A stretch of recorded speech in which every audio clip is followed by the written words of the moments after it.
Hello，各位網友早晨啊！賭神師兄，我又嚟講嘢。嗱，今日同大家講呢個天下第一首富，咁身家咧就係好勁嘅啫。總言之就係首富啦咁。首富亦都可以講係天下第一天才啊！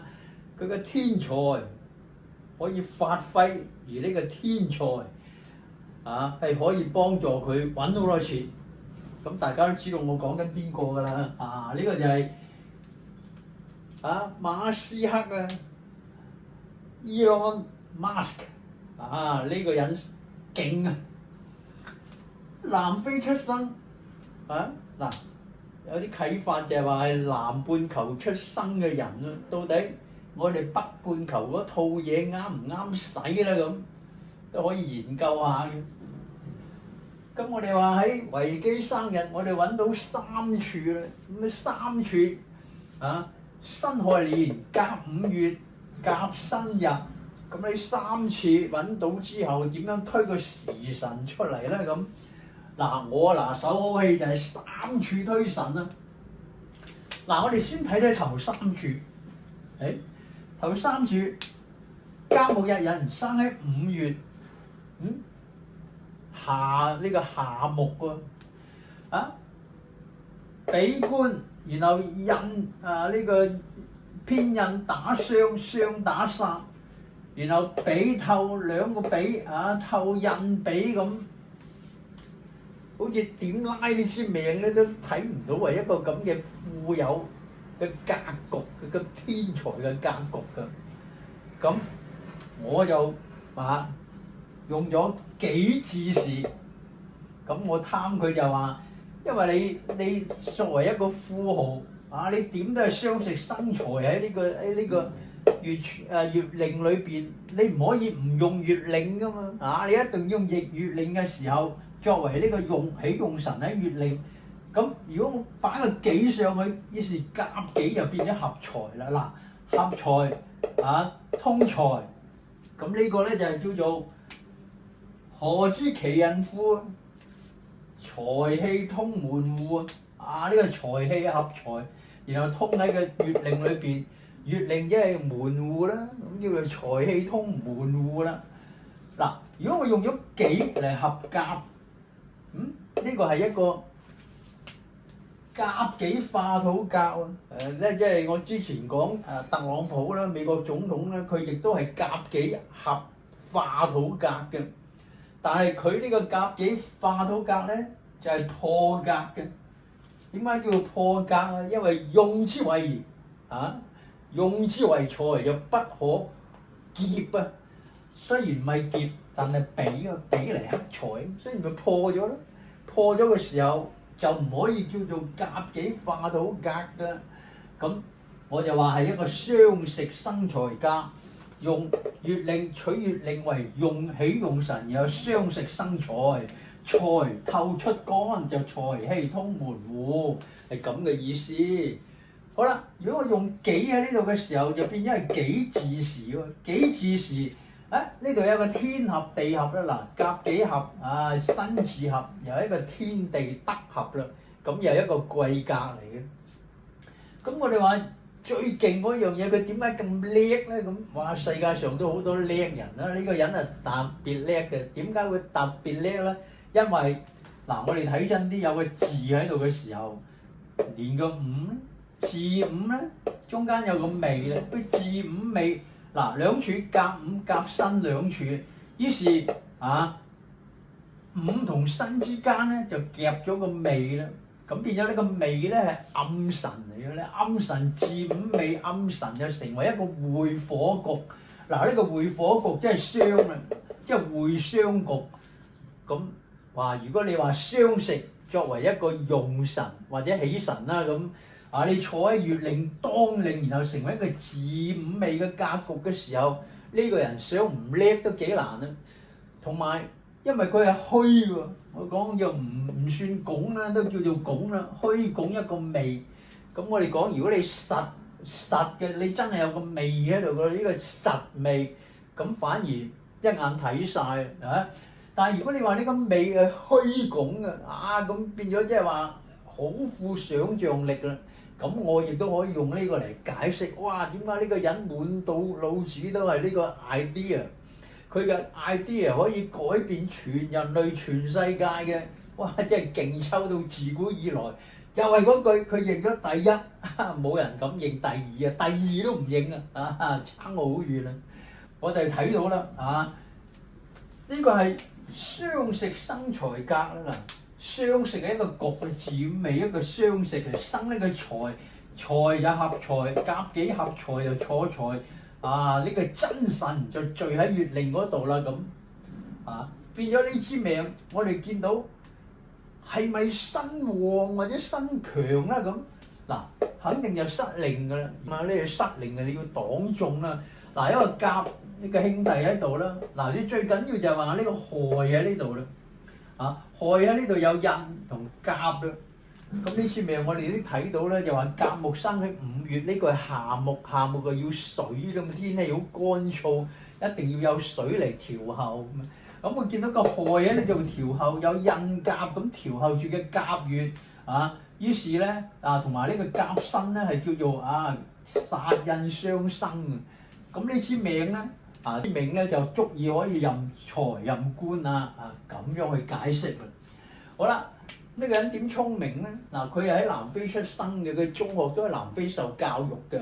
咁佢因為佢阿媽係加拿大人嘅，所以跟阿媽就移民咗去加拿大。咁喺加拿大讀大學最終嘅目的地咧都係去美國嘅啫，因為美國係一個總言之就係俾你自由發揮嗰個國家。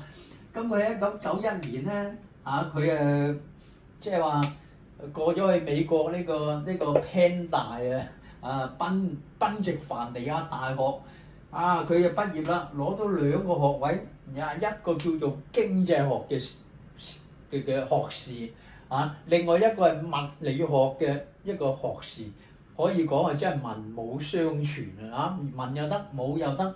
雙學位之後咁出嚟同人打工做嘢啦咁。1995年佢就搬咗去第2個省份，就搬咗去加州啦。佢中意矽谷加州佢報讀呢個史丹福㗎，好叻啊！史丹福大學嗰年佢去史丹福報考，人哋收佢讀博士班呢個神童入到去讀咗2個月，唔讀啦咁自己出嚟從商創業。咁佢同啲兄弟咧就成立咗一間叫做軟件公司，叫做 Zip2 嘅軟件公司咁。呢個Zip2 軟件公司咧，佢喺1999年4年之後咧，己卯年咧，佢賣咗俾人啦。於是咧賣價咧就賣咗3億。當然啦，佢係一個股東，唔可以話袋晒3億，最低限度都有3-5千萬美金呢個袋啦，係嘛？咁佢得到第一桶金啦咁樣。好，咁我哋話佢呢支命我哋睇由1978年開始睇啦，嗰陣時仲喺南非咧讀緊中學咧，8歲咧咁，真係好曳嘅印草合印咁印擺明就係讀咩都唔得啦，係咪先？即係各方面父母又離婚總言之，當時形容佢咧係即係一個好木訥嘅一個人嚟嘅，咁唔使講啦，呢啲少年運都係差嘅。去到1988年呢個運壬辰咧，入財星補呢個財根嘅時候，就開始大展宏圖啦。讀書啦，咁各方面都幾好啦咁。好啦，真真正正發展到1999年呢個賣呢個 Zip2 呢個軟件嘅時候，佢就應該係行呢個運啦，辛卯呢個運。好，喺講呢個辛卯呢個運之前，我又要講一講呢個八字裏邊。原來係有病嘅喎，咩叫病咧？我哋睇到啦，如果你嘅合財喺呢度，天干係呢個合財生官，但係有個比嚟疊財，咁呢個比咧係一個病比，而喺個月令裏邊，我哋講你係月令，作為一個喜用神，你係唔可以俾人哋合咗你嘅，合走啊梗係唔好啦，合住都唔理想啦。喺呢度嚟講咧，午亥有個暗合啦，丁壬合啦，呢個暗合即係換句話，你嘅真正嘅喜用神係俾人哋暗中合住，成為一個暗合比，咁呢個都係病嚟嘅。咁呢個呢個印打傷啊，印打傷。咁啊合住咗唔打咁，但係變咗個傷財咧就比較合住咗啊嘛。好，咁我哋話當呢個去到1998年呢個運辛卯呢個運嘅時候，卯一嚟啊，卯亥一合啊，卯亥一合就變咗半比啦。本嚟生嘅雙生財，於是喺呢個辛卯呢個運咧就真係開始大展宏圖啦。同埋天官官出入咪好嘅喎。嗱，我哋頭先見到，咦？呢個甲比嚟疊嘅財，原局已經有個官克住個比㗎啦。大運你再嚟一個比打個比，於是喺呢個運裏邊咧，無形之中兩個病神啊，呢個比同呢個印啊，呢兩個病神咧都已經係去除啦。個半比入局之後，唔單止唔合住個五啦，於是半比用生嘅相食啦，即係咁樣解釋啦。所以喺1998年呢個運之後咧，佢已經扶搖直上啦。99年賣咗有3億嘅錢，最低限度袋5000萬。呢度一路都喺度創業緊嘅啫，人又好啦，嗱你見到人又好啦，庚人一樣啦，殺一入局，殺嚟克比，打呢個病啦。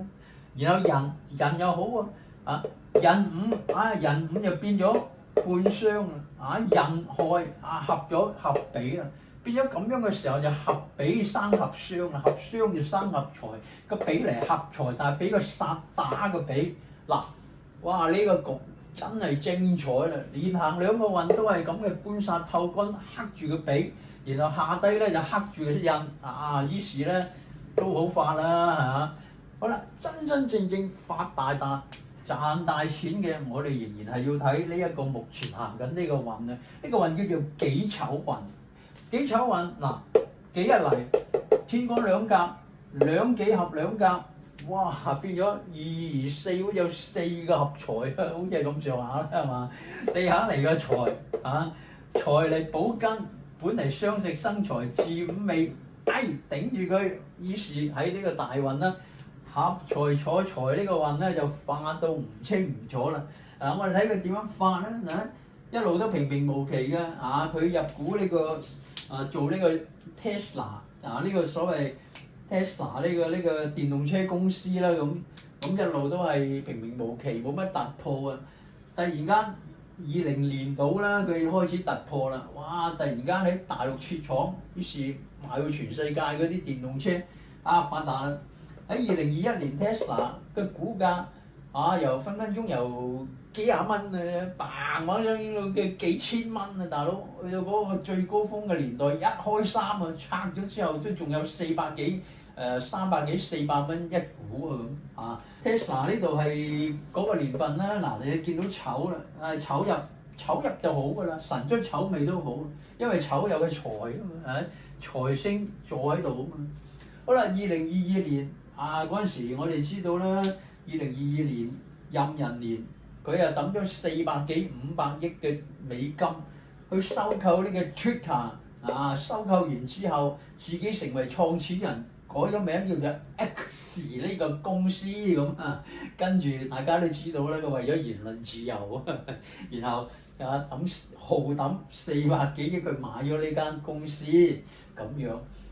好啦，同年2022年。佢以2190億成為全世界嘅首富2190億美金成為首富。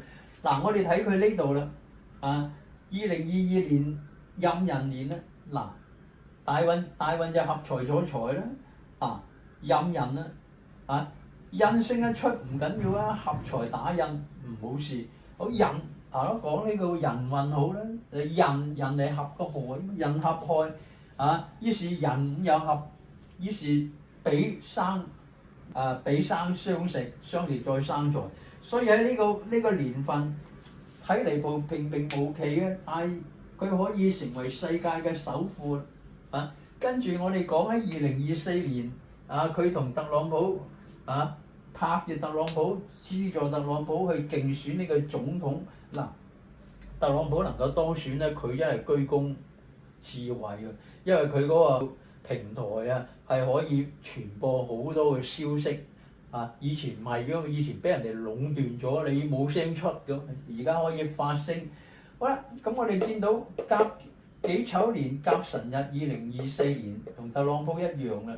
嗱，你一合財，喂，全部都係點會唔掂嘅？於是就幫到特朗普成為呢個總統啦咁。咁我哋話講嚟講去，佢同特朗普可以講係合作無間點解咁講啊？因為我哋睇佢係甲申人甲申日人，特朗普係己未日人咁我哋講叫做互換得貴呢度叫做互換得貴。我哋講貴人即係天月啦，天月貴人啦，好啦。如果以特朗普嚟講，月己鼠猴香，咁呢個猴啦，猴係天乙貴人嘅所在啦。以呢個馬斯克嚟講，甲卯庚牛羊，呢個羊佢最需要嘅羊，你睇個羊暗拱呢個尾啊嘛。於是甲己天干合，一個特朗普係己日，佢係甲日，甲己天干一合，地支咧。佢又揾佢嘅貴人，佢又揾佢嘅貴人，叫做互換得貴係嘛？呢支命，所以今時今日我哋睇翻一個全世界最有權勢嘅人，特朗普總統啦；另外一個係全世界最有錢嘅人，大家兩個合埋係咪天下無敵咧？可以咁講啦。2025年。佢嘅身家即係舊年佢身家已經有5000億呢個美金㗎啦，超過。直到2026年2月份，佢嘅身家已經有7800億美金。嗱，佢而家有好多公司除咗呢個 Tesla 之外咧，佢最有名嗰個就係話 SpaceX 即係太空呢個乜嘢？而家低軌人造衛星，幾千粒低空飛行。呢個 Space 呢個咁嘅將來係會取代晒所有其他人嘅電話通訊嘅。嗰啲衛星無阻無隔喺天空度發信號出嚟，巴閉啊！咁呢個 SpaceX 仲未上市嘅，如果佢上市咧，佢嘅身家點止1 trillion 啦，1萬億美金唔止，肯定唔止啊！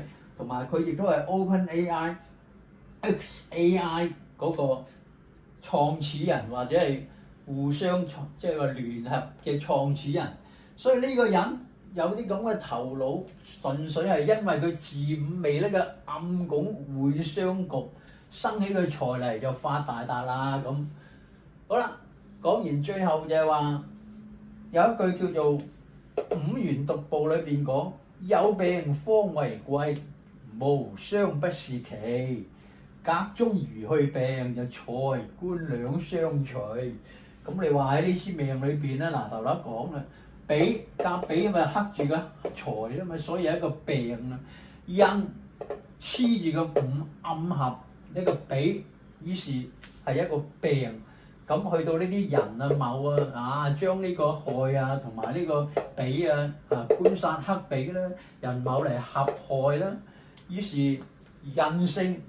與如虛病，官就兩相隨啦。係咪真係好有意思咧？OK，多謝大家。